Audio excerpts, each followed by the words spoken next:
അധികം മസാലകളൊന്നും ഇഷ്ടപ്പെടാത്തവർ ഈ എഗ് മോളി ഒന്ന് ഉണ്ടാക്കി നോക്കൂ. വളരെ എളുപ്പത്തിൽ തയ്യാറാക്കുകയും ചെയ്യാം. അപ്പം, ഇടിയപ്പം, നാനിനുമൊക്കെ നല്ലൊരു കോമ്പിനേഷനുമാണ്. ഒരു പാനിൽ വെളിച്ചെണ്ണ ചൂടായി കഴിയുമ്പോൾ നമുക്ക് മഞ്ഞൾപ്പൊടിയും 1/2 ടീസ്പൂൺ കുരുമുളക് പൊടിയും കൂടി ഇട്ട് കൊടുക്കാം. കുരുമുളക് പൊടി ഒത്തിരി അങ്ങ് പൊടിഞ്ഞു പോകണ്ട, കുറച്ചൊന്ന് ക്രഷ് ചെയ്തെടുത്താൽ മതിയേ.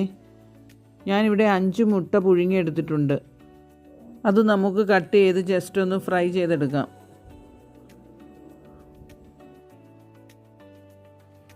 2-3 മിനിറ്റ് മാത്രം ഫ്രൈ ചെയ്തെടുത്താൽ മതിയേ. എഗ് മോളി പോലെയുള്ള വിഭവങ്ങൾ ഉണ്ടാക്കുമ്പോൾ വെളിച്ചെണ്ണയാണ് കൂടുതൽ നല്ലത്. ഒരു വശം മൊരിഞ്ഞു കഴിയുമ്പോൾ നമുക്ക് തിരിച്ചിട്ട് കൊടുക്കാം.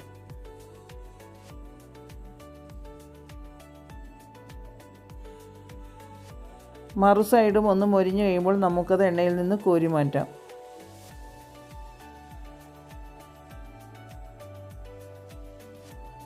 ആ എണ്ണയിലേക്ക് തന്നെ കുറച്ച് എണ്ണ കൂടി ഒഴിച്ചു കൊടുക്കാമേ. അതിലേക്ക് കറുവാപ്പട്ട നുറുക്കിയത് ഇട്ട് കൊടുക്കാം. 3 ഏലക്കയും ഇട്ട് കൊടുക്കുന്നുണ്ട്. 2-3 ഗ്രാമ്പുവും കൂടി ചേർക്കാം. ഒരു ചെറിയ കഷ്ണം തക്കോലവും കൂടെ ചേർത്ത് കൊടുക്കുന്നുണ്ട്. ഒന്ന് മൂത്ത് കഴിയുമ്പോൾ നമുക്ക് സവാള ചേർത്ത് കൊടുക്കാം. 1.5 മുറി മീഡിയം സൈസ് സവാള ഞാനിവിടെ എടുത്തിട്ടുണ്ട്. നന്നായി ഒന്ന് വഴറ്റി കൊടുക്കണം. 1/2 ടീസ്പൂൺ ഉപ്പും ഇതിലേക്ക് ചേർത്ത് കൊടുക്കുന്നുണ്ട്. സവാള അധികം മൂക്കുന്നതിന് മുമ്പ് തന്നെ ബാക്കി ചേരുവകൾ കൂടി ചേർത്ത് കൊടുക്കാം. 1/2 ഇഞ്ച് നീളത്തിലുള്ള ഇഞ്ചിയുടെ കഷ്ണം അരിഞ്ഞതും 5-6 അല്ലി വെളുത്തുള്ളിയും ഇട്ട് കൊടുക്കുന്നുണ്ട്. കുറച്ച് പച്ചമുളകും കാന്താരിയും ഇവിടെ ചേർത്ത് കൊടുക്കുന്നുണ്ട്. എല്ലാം ഒന്ന് വഴറ്റി കൊടുക്കാം. ഇവിടെ ചേരുവകളെല്ലാം അത്യാവശ്യം നന്നായി മൂത്ത് വന്നിട്ടുണ്ട്. നമുക്ക് 1/4 ടീസ്പൂണോളം മല്ലിപ്പൊടി ഇതിലേക്ക് ഇട്ട് കൊടുക്കാം. 1/4 ടീസ്പൂൺ മഞ്ഞൾപ്പൊടിയും ചേർത്ത് കൊടുക്കുന്നുണ്ട്. വേറെ അധികം മസാലകളൊന്നും ഇതിൽ ചേർത്ത് കൊടുക്കുന്നില്ല. എല്ലാം ഒന്ന് മൂപ്പിച്ചെടുക്കണം. മല്ലിപ്പൊടി മൂത്ത് നല്ല മണം വരുമ്പോൾ നമുക്ക് തേങ്ങയുടെ 2ാം പാൽ ചേർത്ത് കൊടുക്കാം. ഇവിടെ 1.5 കപ്പ് പാൽ ചേർത്ത് കൊടുത്തിട്ടുണ്ട്. അതിനുശേഷം 1/2 കപ്പ് പാലും കൂടെ ഞാനിവിടെ ചേർത്തിട്ടുണ്ട്.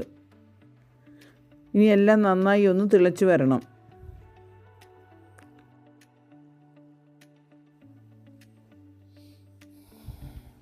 തിളയെല്ലാം ഇവിടെ നന്നായി വന്ന് തുടങ്ങിയിട്ടുണ്ട്. നമുക്കതിലേക്ക് തക്കാളി ഇട്ട് കൊടുക്കാം.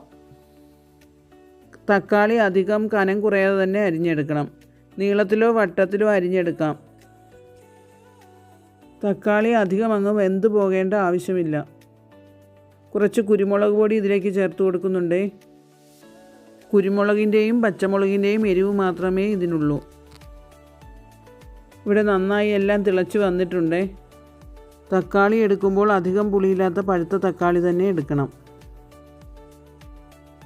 നമുക്കൊന്ന് അടച്ചു വെച്ച് കൊടുക്കാം. 2 മിനിറ്റോ 3 മിനിറ്റോ മാത്രം അടച്ചു വെച്ച് കൊടുത്താൽ മതി.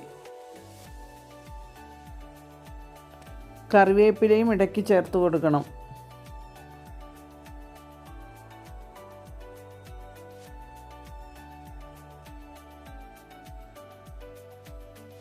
നമുക്കിനി ഫ്രൈ ചെയ്ത് വെച്ചിരിക്കുന്ന മുട്ട ഇതിലേക്ക് ചേർത്ത് കൊടുക്കാം.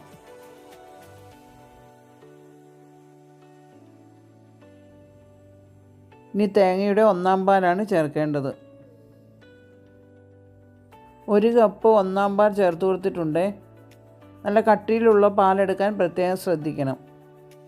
തേങ്ങാപ്പാൽ ചേർത്ത് കഴിഞ്ഞാൽ അധികം തിളയ്ക്കേണ്ട ആവശ്യമില്ല കേട്ടോ. ഒന്ന് ചൂടായാൽ മാത്രം മതി. 1/2 ടീസ്പൂൺ വിനാഗിരി കൂടി നമുക്ക് ലാസ്റ്റ് ചേർത്ത് കൊടുക്കാം. 15 മിനിറ്റ് കൊണ്ട് മാത്രം തയ്യാറാക്കിയെടുക്കാവുന്ന ഒരു വിഭവമാണിത്. എല്ലാവരും ഒന്ന് ഉണ്ടാക്കി നോക്കൂ.